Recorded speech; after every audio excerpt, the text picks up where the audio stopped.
welcome to another edition of Trap Chat. It is October, probably my favorite month because there are so many things that go on, like Kirsteween, Trap Chat or Trap Recruiter, I should say, even anniversary. So I'm excited to be kicking off the month with another dynamic IAW influencer who I am pleased to meet. We're going to be talking about Harvest of Joy, celebrating personal and professional achievements and milestones. So everyone help me welcome Wendy Dalpez. As I mentioned, she is an IAW influencer. She's coming to us early in the morning from East, I can say it, Wenatchee. Yes, perfect. Yes. Washington. She is a proud mother of 4 kids, 6 grandkids, awesome wife. She's also a career ownership coach, a business ownership coach who empowers career transitions and entrepreneurial aspirations. In her spare time, Wendy is also active in her local Rotary Club and some personal and professional achievements that I'm sure she's going to talk about as well. She's also the 2017 Franchisee of the Year and 2022 Franchise Business Review Rockstar of the Year for women-owned businesses. Wendy, welcome. Thank you, Kirsten. I'm so happy to be here today. And we're so happy to have you. So let's get it started. Please share your career journey from advertising and publishing to career ownership coach and business ownership mentor. Thank you. Thank you. I'm so excited to be here. My career began many years ago. I started off in classified advertising, typing in ads, and knew that I wanted to move up in the newspaper world and saw that as just such a valuable part of our society. So I spent 25 years and moved around the country quite a bit. And I was with papers in California, in Colorado, in New Mexico, and eventually landed here in Washington State. And decided after 25 years, I was really tired. And it was actually through a Rotary conference that I met a career coach who really helped me look at a lot of different options and helped me find the position I have today and the business that I own today. And so I credit her and Rotary with being very life-changing for me and my family. I look back, it was scary, but it was the best thing I could have done for myself. I love that. So let's start talking about your business and what it's all about. And anyone can see you have your nice advertising and branding stuff behind you. So make sure you guys reach out to her. We'll tell you how to do that a little bit later. But what inspired you to focus on helping clients uncover their ILWE, income, lifestyle, wealth, and equity goals? And how has this mission shaped your approach over the past 11 years? So when I met my career coach, after 25 years of being in a business where I worked enormous amount of hours, I saw little of my family and my children, except if I dragged them along to something with me, especially my husband. Going to a chamber mixer was date night because it was the only time I got to see him. But I didn't know what my goals were. I thought that was the only future I had. And my coach really made me sit down and think about what could be, what would I want? If I could change everything about what I had going on in life, what would that look like? Not just from an income standpoint, but the lifestyle standpoint and what I wanted to build for the future. And when she asked me about retirement, I remember saying, I don't know, I might die at my desk at work. And she said, no. That is not what you're going to have to do. Women shouldn't have to do that. Men shouldn't have to do that. Let's really get to the bottom line. So we looked at income and, where I was, if I was stuck there the rest of my life, what that can mean. But what if I really went for it? What would that need to be for me to be comfortable, for me to take care of my family, for retirement someday? what would that lifestyle piece look like? And I think this was the hardest thing for me to answer because I just didn't know. I worked. I came home, I fed the kids, I did laundry, I got up, I did it again the next day. So finally, she got out of me. If I could do anything, I wanted to be home every day at 3 o'clock when my daughter got home from school so I could spend time with her. I didn't get that with my boys. I wanted that with Bella. And I remember the first day that that happened for me. And Bella came home from school and looked at me. She goes, "Well, what do I do with you now, Mom?" And I said, "I don't know, but we'll figure it out." And that was really life-changing for me to understand that I could make my career work for me instead of me trying to fit into a box for a W-2 job. So I love to be able to do that for people and to see that light bulb go off when they understand that they can name it and that they can look at options and opportunities that are going to allow them to have that lifestyle goal, have that income goal, and that they can get excited about working towards it. That inspires me to keep going. And I love to help people find whatever that is for them and make sure that they are able to achieve it. It's great. I love the story you tell of your daughter saying no. What am I going to do with you? Like, you're cutting into her time. Like, come on now. No, I love that. Children are awesome. Yes, they are. Can you share, and maybe you just did, a defining moment in your career when you knew your hard work was paying off? And I'm just going to say it, like children being self aware and children taking ownership of themselves. Like, I feel like that's showing how your hard work paid off. So, You know, when I look at my daughter Isabella right now, she the best thing for me when I came home is she was in a running start program. So she finished high school and her associate's degree at the same time. And I was able to drive her across town to take her college classes and pick her up. And I got that firsthand excitement from school, these history classes that she took, and her wanting to change the world. I was where I needed to be. I was absolutely where I needed to be, and my career was allowing me to do that. And that was just an amazing moment. And now she is currently a college advisor. You could tell that her bedroom was right next to my home office because I listened to her talk about her students and what they're doing. And I hear me come out of her mouth, and I love it. She's always said that, you know, someday that, you know, her strategy is she'll just take over my business someday. She's probably could do it better than me. She knows it all. And, you know, it is great to hear that and for her to be able to do that. My son called me the other day and he said, "You know, Mom," he's a plumber. He's done great. He said, "But you know, I've watched you all these years. I think it's time for me to do my own business. I want to talk to you about what I need to do to make this happen." And those are just huge defining moments for me that shows that my work has paid off with them and they are my why. That's what I want to see. So that is important to me. But on the other hand, you know, I have had some great, I love what I do so much and I've gotten some awards for it. But when you see other people that you've, you know, helped and they're successful and you know you had a little tiny part of it, that's amazing. You know that you have done a good job and that you're where you're supposed to be. So those yes. are some good pluses for me. Thank you for sharing that. All of those were amazing tidbits. So, let's shift just a little bit. Many people do have difficulty pausing to celebrate their successes in today's, everybody wants to be fast paced. It's a high performance work environment. How do you encourage your clients to embrace and enjoy their professional and their personal achievements? So a lot of the people that I work with are coming from a situation where they're unhappy with their job.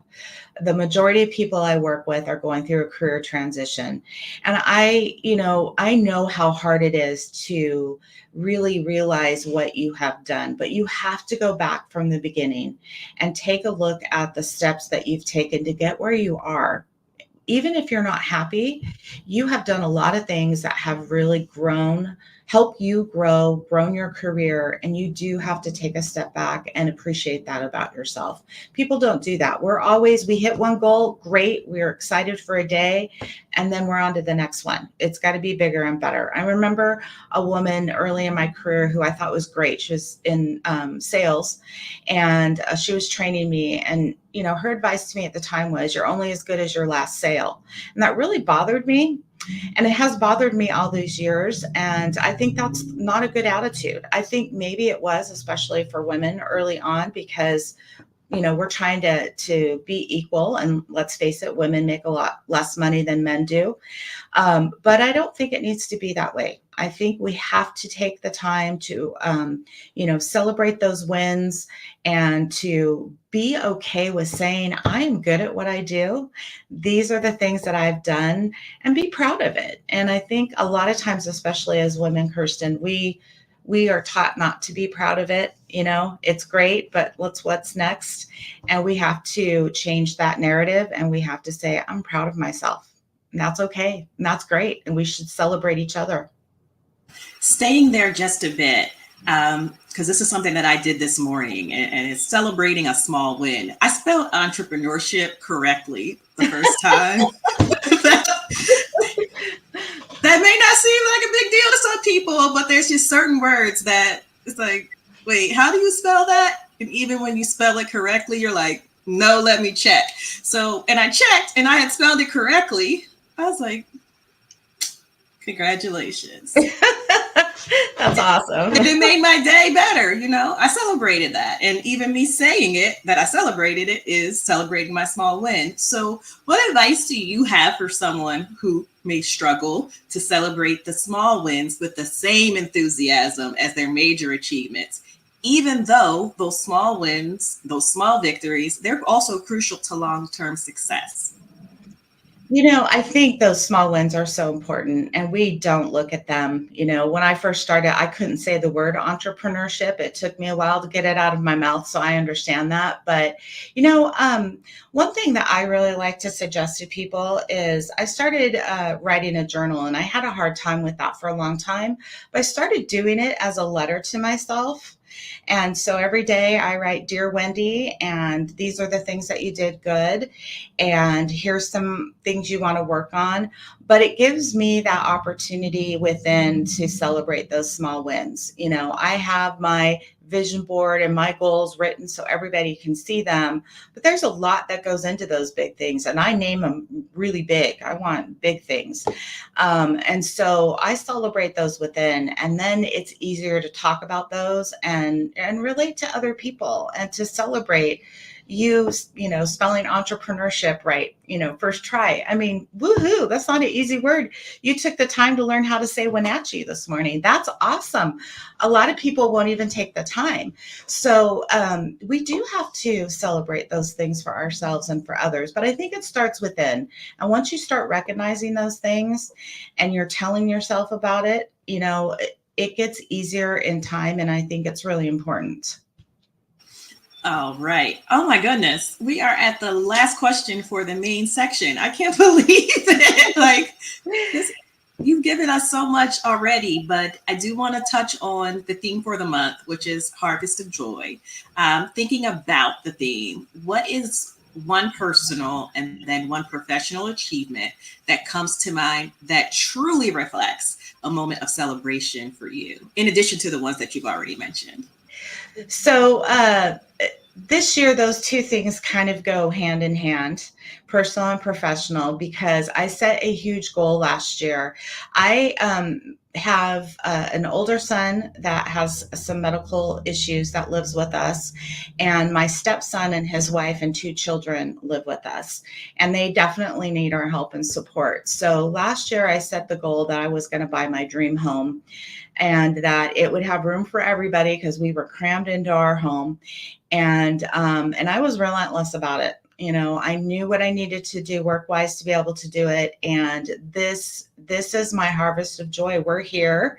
I have a huge house. I never dreamed that I would be able to get. It's better than I dreamed of. It's got an apartment for, James and his family downstairs, but my grandkids are up and down all day, which I love. And my older son has room for a bedroom and his own bathroom and an art studio. And so he's got separate space, but still has the support he needs. And so this is my harvest of joy, personally and professionally.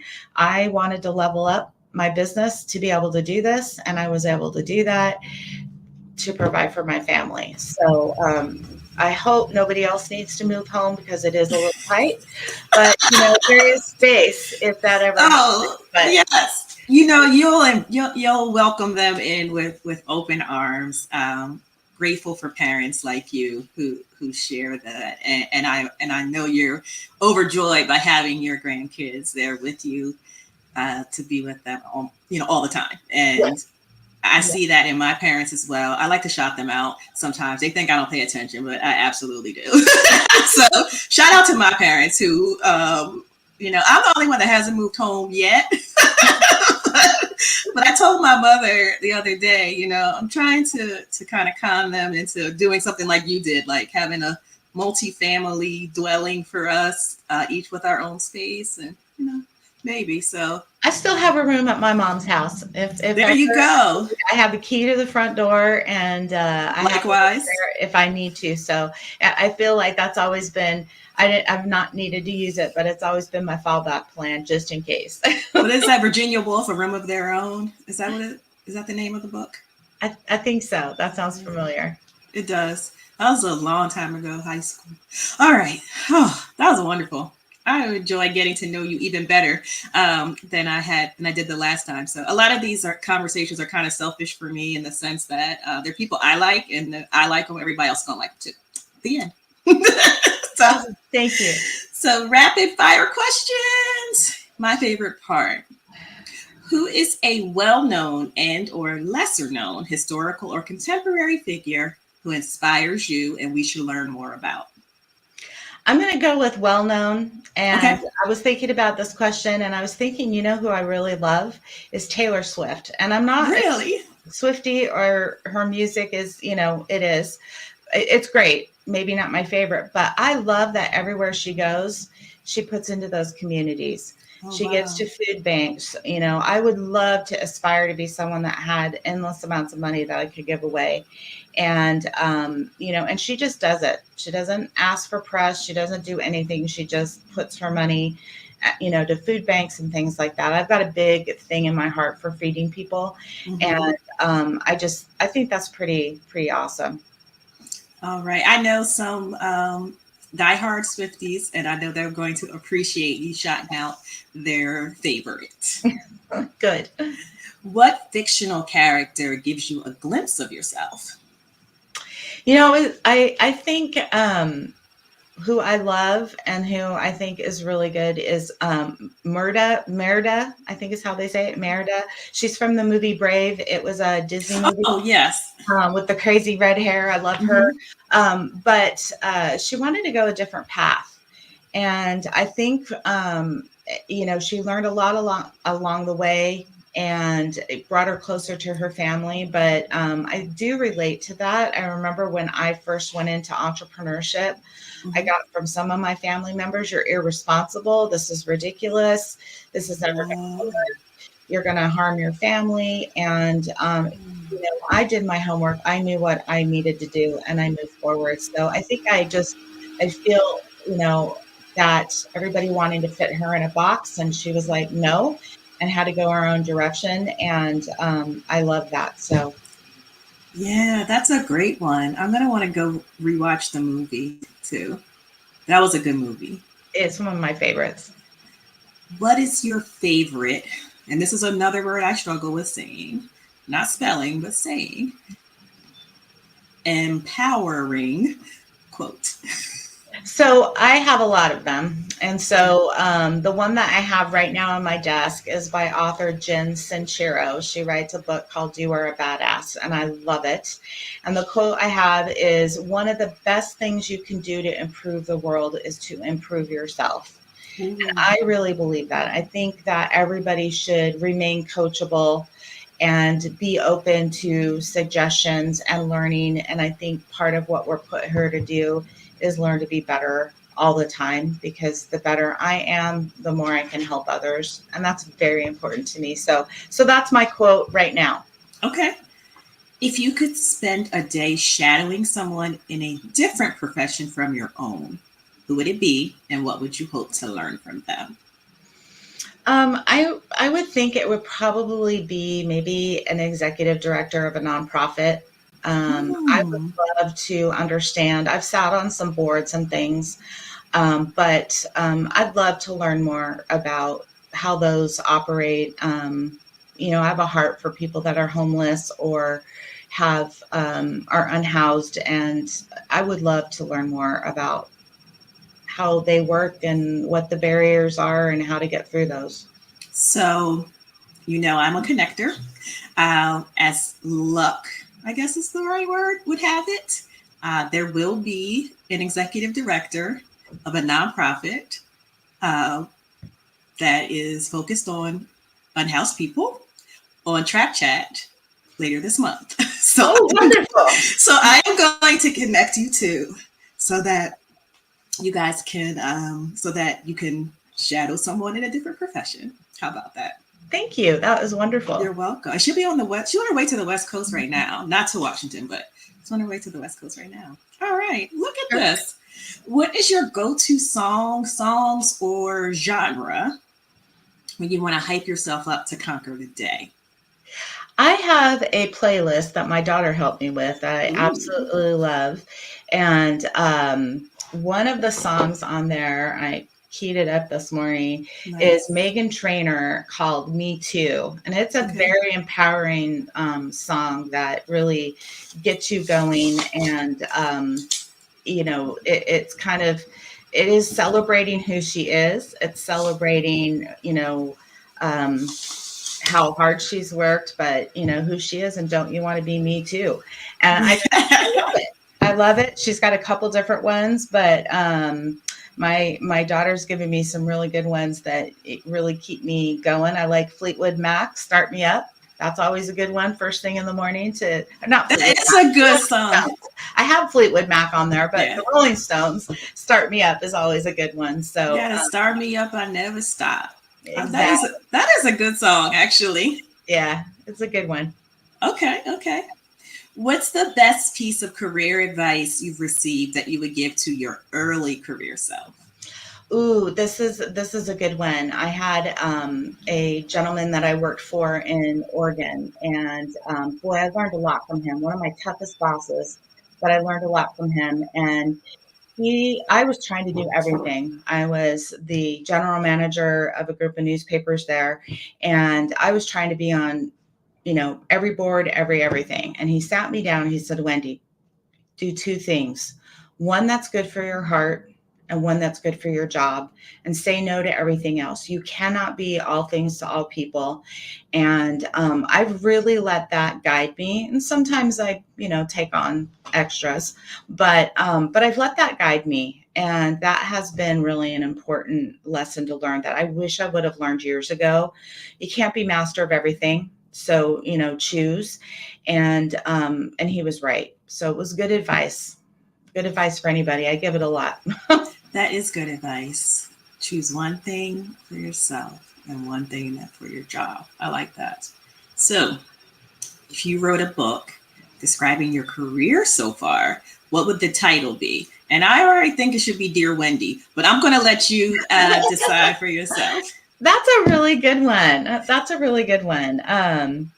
I was thinking of another person that I worked with a long time ago in the newspaper industry, and she and I were talking about my career and Mhm. where I would go. She wasn't my favorite boss by any stretch of the imagination, but she said, at this point in your career, you can either be a big fish in a little pond, or a small fish in the ocean. It's up to you. And she was talking about whether or not I worked to become a publisher of a very small paper, or if, I stayed somewhere larger, but I was never going to get above where I was. Well, I didn't like that. I never did. And so I worked really hard to just move myself up, and I did. And I went for the right opportunities.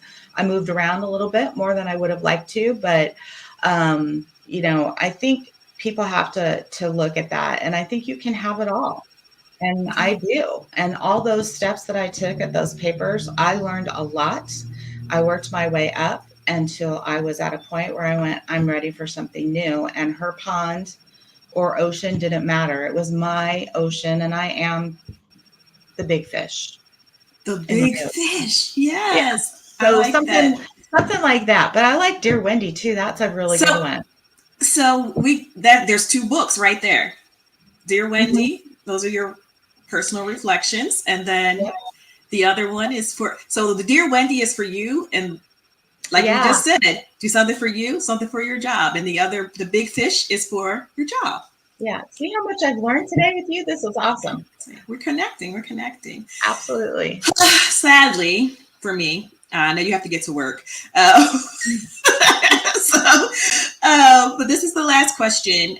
What are you most looking forward to as the year ends? So we've got just a couple months left. We are in the beginning of the 4th quarter, but I feel like it's going to swing. It's going to fly by the rest of it. Whether that's a personal goal, a project or initiative, a professional milestone, or an exciting opportunity. The end of the year gets real busy until December for me, and then things slow down a little bit. But, work-wise, this is a great time of the year for me to be able to spend some time with family, especially around the holidays.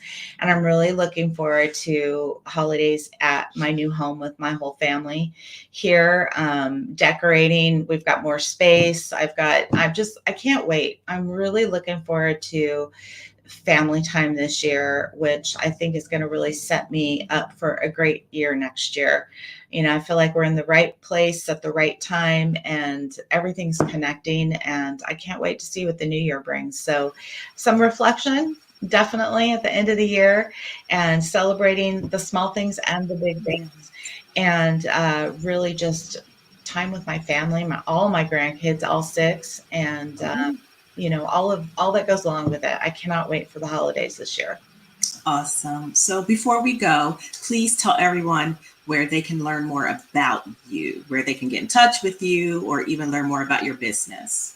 Sure, definitely. I am a free resource. So if anyone's going through career transition or wants to learn about business ownership, they can find me at WDALPEZ,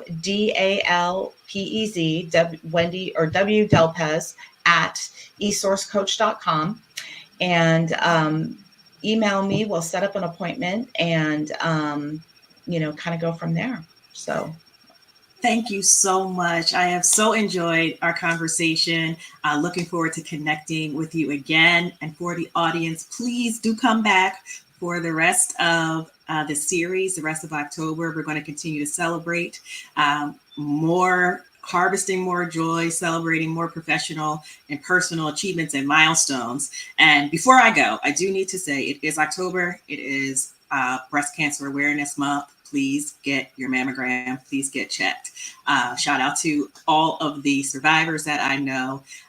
Shout out to the families who have unfortunately not had survivors as well. I wish you a great deal of peace. And to our country people in the state of Florida, please be safe. For anyone who was not able to get out, even for people who are still trying to get out, praying that the storm is not as bad as it is projected to be. So thank you again. Please come back. Wendy. Thank you, Kirsten. This was wonderful. I really enjoyed my time with you. Likewise. See you on the next Trap Chat, everyone. Bye-bye. Bye-bye.